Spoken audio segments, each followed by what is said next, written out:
नमस्कार विद्यार्थी मित्रांनो, आज आपण पाहूया पायथागोरस थेरम या टॉपिक मधील काही इम्पॉर्टंट थेरम्स आणि त्या काही महत्त्वाचे इम्पॉर्टंट प्रॉपर्टीज ज्या तुम्ही इयत्ता 9 मध्ये स्टडी केलेल्या आहात, परंतु त्यांचा इथे आपल्याला उपयोग करता येईल, तर त्याही प्रॉपर्टी आपण इथे पाहणार आहोत।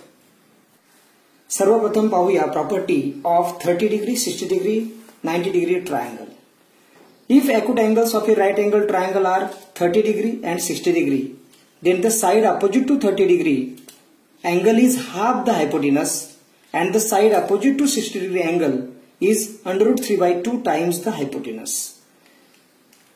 इथे आपल्याला एक राइट एंगल ट्रायंगल देतात। Suppose this is triangle, right angle triangle ABC. In one of the angles 30 degree and other angle is 60 degree. तर 30 च्या अपोजिट साइड जी असते BC, तर याची व्हॅल्यू असते half into hypotenuse AC. AC हा hypotenuse आहे, okay, hypotenuse AC. And also 60 डिग्रीच्या opposite side आहे AB, तर AB ची व्हॅल्यू असते under root 3 by 2 into hypotenuse AC. तर ते हायपोटेनसच्या अंडर रूट 3 by 2 एवढ्या पट असते। म्हणजे या रिलेशनचा उपयोग करून आपण जर हायपोटेनस दिला तर side opposite to 30 degree angle काढू शकतो, किंवा हायपोटेनस दिला तर 60 डिग्रीची अपोजिट साइड आपण काढू शकतो।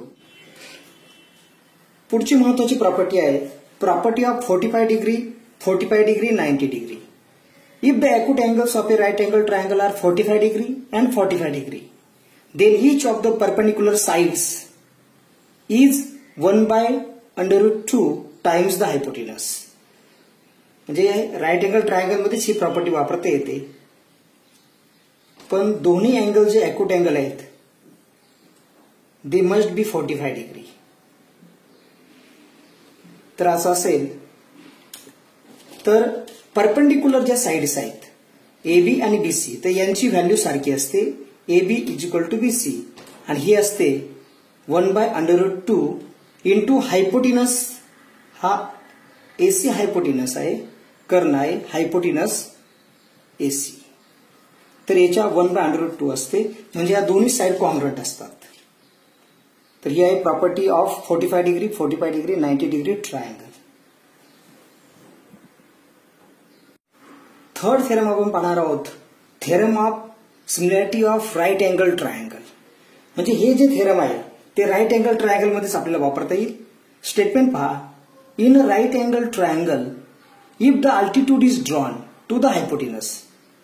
म्हणजे इथपर्यंत तुम्हाला if दिलेला आहे, if altitude is drawn to the hypotenuse then the two triangles form are similar to the original triangle and to each other.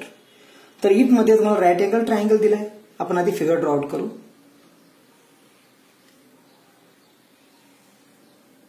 This is right angle triangle, name it as ABC.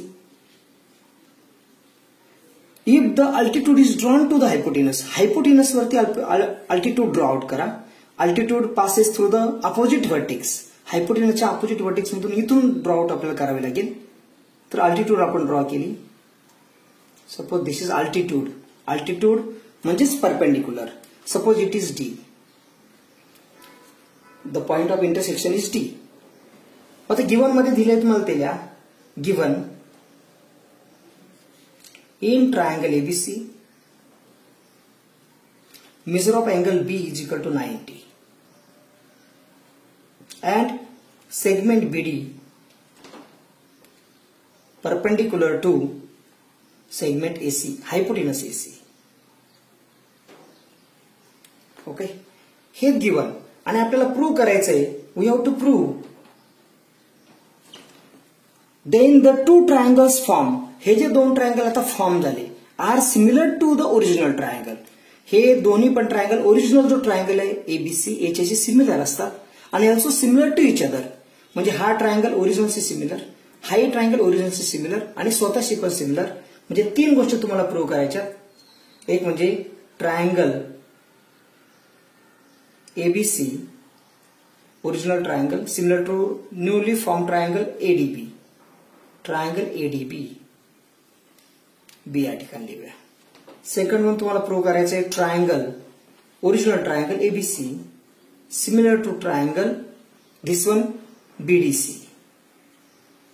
आणि तिसरी गोष्ट मला prove करायची आहे, इथे पुढे लिहितो की they are also similar to each other. So ADB, triangle ADB similar to triangle BDC. या गोष्टी आपल्याला प्रूव्ह करायच्या. पाहूया याचं प्रूफ. प्रूफची नेहमीची पद्धत आपण वापरूया. इक्वेशन, स्टेटमेंट आणि रिझन.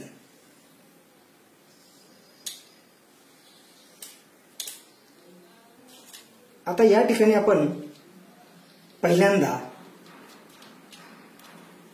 याच्यातले दोन ट्रायंगल सिमिलर दाखवूया. तर पहिल्यांदा हा ट्रायंगल ओरिजिनल ट्रायंगल ABC आणि हा घेऊया. मग in triangle ABC and triangle ADB original मधला अँगल B90 आहे. So angle ABC congruent to angle याच्यातला अँगल D90 आहे. So ADB, angle ADB each 90. एक अँगल कॉन्ग्रुएंट झाला. सेकंड वन, हा जो अँगल A आहे तो कॉमन अँगल आहे. अँगल BAC मध्ये पण येतो आणि याच्यामध्ये पण येईल, नाव असेल BAD. सो अँगल BAC म्हणजे angle A congruent angle BAD common angle. It is common angle झाले according to AA test. So equation number first, therefore triangle ABC similar to triangle ADB by AA test. आता correspondence योग्य आहे का ते एकदा बघून घ्या. करस्पॉन्डन्स B बरोबर अँगल D पाहिजे. तर B बरोबर अँगल D, त्यानंतर A बरोबर A, angle A correspond to angle A आहे बरोबर, आणि रिमेनिंग व्हर्टेक्स बरोबर आहे. तर नावामध्येच आपण त्याचा करस्पॉन्डन्स लिहिलेला आहे. मग इक्वेशन 1 झालं. आता त्याचप्रमाणे नाव परत ओरिजिनल ट्रायंगल घ्या. In triangle ABC again and triangle, आता हा दुसरा घ्या, हा BDC, ट्रायंगल BDC. मग अँगल ओरिजिनल मधला परत अँगल B आणि याच्यातला अँगल D कॉन्ग्रुएंट येतील. सो अँगल ABC ओरिजिनल मधला अँगल कॉन्ग्रुएंट टू अँगल याच्यातला येईल BDC, अँगल BDC इच 90. रिझन आहे याचं इच 90. आणि सेकंड वन, हा जो आहे व्हर्टेक्स C आहे किंवा अँगल C आहे हा कॉमन आहे, म्हणजे ACB या नावाने तो ओरिजिनल मध्ये येईल आणि या ट्रायंगल मध्ये DCB. So angle ACB congruent to angle DCB common angle, common angle. So therefore चला, so equation 2, therefore triangle ABC similar to triangle BDC by AA test. Correspondence योग्य आहे का पहा. B व्हर्टेक्स बरोबर D पाहिजे, B बरोबर D vertex आहे. C vertex बरोबर C पाहिजे, C व्हर्टेक्स बरोबर C बरोबर आहे. तर करस्पॉन्डन्स अगदी राईट आहे.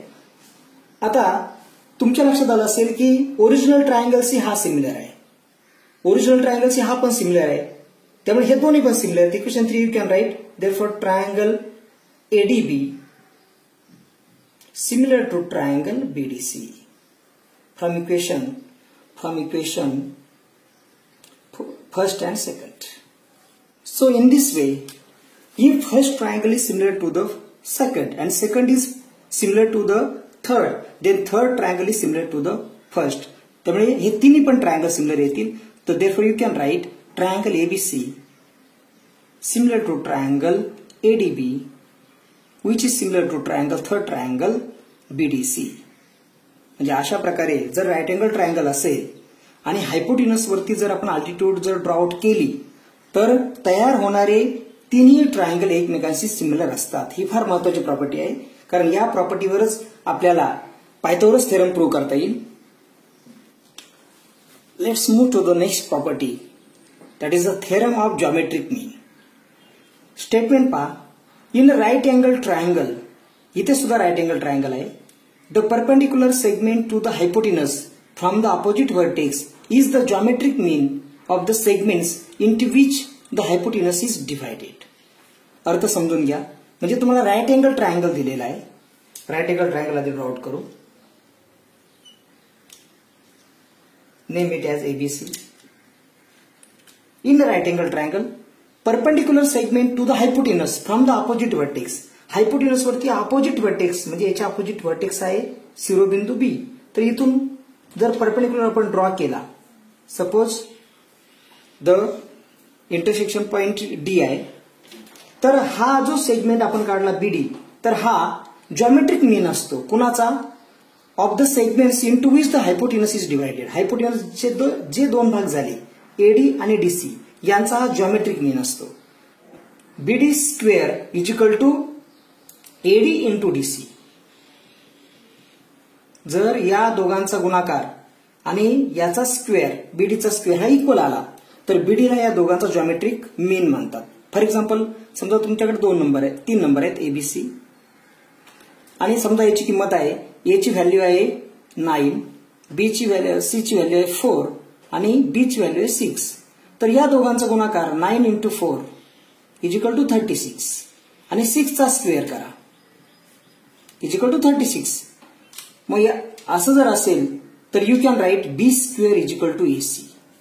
तर B ला या दोन पदांचा जॉमेट्रिक मीन म्हणतात. इथेही तेच आहे, या दोघांचा गुणाकार बरोबर BDच्या स्क्वेअर एवढा येतो, म्हणून BD is the geometric mean of AD into DC. त्यामुळे ही संकल्पना आधी समजून घ्या.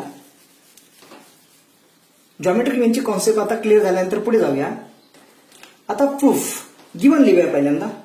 तर गिवन मध्ये तुम्हाला राईट अँगल ट्रायंगल दिलाय. In triangle ABC measure of angle B is equal to 90 आणि परत परपेंडिक्युलर सेगमेंट ड्रॉन पण म्हटले पहा. Therefore segment BD perpendicular to hypotenuse AC. हे एवढं तुम्हाला दिलेलं आहे आणि वी हॅव टू प्रूव्ह. आता जॉमेट्रिक मीनचं आपण स्टेटमेंट लिहिलं होतं की BD square is equal to AD into DC. तर हे तुम्हाला प्रूव्ह करायचं आहे. प्रूव्ह करण्यासाठी आधी आपण जी पद्धत वापरली, ज्याप्रमाणे राईट अँगल ट्रायंगल जर दिले तर त्यातली सिमिलॅरिटी, ते थेरम आपण इथे यूज करूया. Equation, statement, reason. तर त्या थेरमचा जर आधार आपण घेतला तर तुमच्या लक्षात येईल की इथे ओरिजिनल ट्रायंगल आणि त्याचप्रमाणे हा ट्रायंगल हे सिमिलर असतात.